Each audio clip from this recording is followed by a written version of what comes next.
has decided to extend the nationwide lockdown by a further 2 weeks.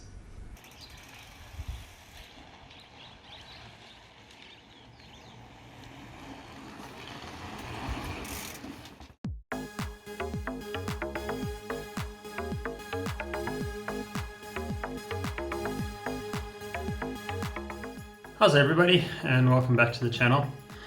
So we're slowly starting to wind down to the end of lockdown.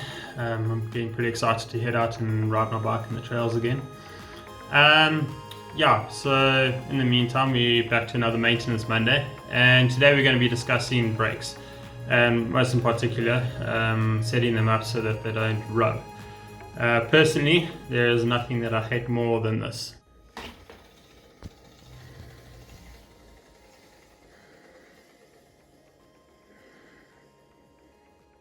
Rubbing rotors is probably one of my personal pet peeves. There's nothing more irritating than trying to do an effort or riding up a hill and having this constant dragging noise that makes you feel like you're pushing out 10 times as many watts as what you actually are.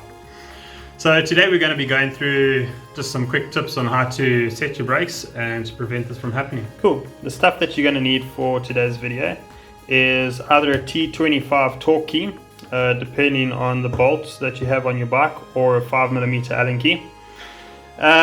Secondly, depending on how the situation goes and how well your brakes are working, you will either need 2 business cards or one of these devices which you can pick up at your local bike store. They call it Clam, and they just make setting your brakes so much easier. I would really recommend getting one of these. They're very inexpensive, and yeah, they can make this process a lot easier. Cool. The first step in this process would be to loosen these 2 retaining bolts on the caliper. The next step in this process would be to pump the brake slightly and then hold it in position. What this does is it binds both brake pads equally onto the rotor at the same time, thus centralizing the caliper on the rotors. Whilst you're holding the brake, you then need to tighten the 2 caliper bolts. If all has gone well, this should result in the following: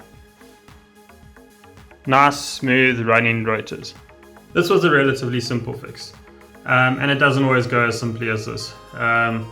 Sometimes you might have a slightly warped rotor, sometimes your pads might not be retracting properly, and sometimes just the brake manufacturer that you ride with have very tight tolerances.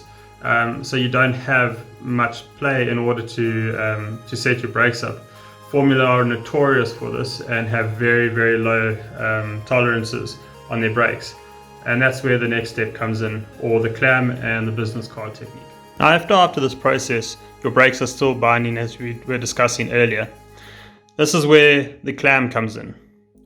By loosening both these bolts so that the caliper is free to move, you then slide the Clam, or in this case, if you don't have one of these, your 2 business cards, slide it over the caliper, or over the rotor, and slide it in between the 2 pads. As you can see up here and down there, the Clam is fully inserted into the caliper. With that being done, we then do the same procedure as we did previously. Pump the brake and hold it in position, and then tighten the caliper. Once your caliper is fixed in place, you then can proceed to remove the Clam or your 2 business cards from between the rotor and the pads. This should result in a nice smooth running system. This is really simple maintenance that anybody should be able to do at home with a few small tools and just some patience. And it will really improve your ride, help you save some watts, and also prevent a lot of irritation down the road. So I hope you guys really enjoyed this video. I hope you are enjoying lockdown and making the most of it.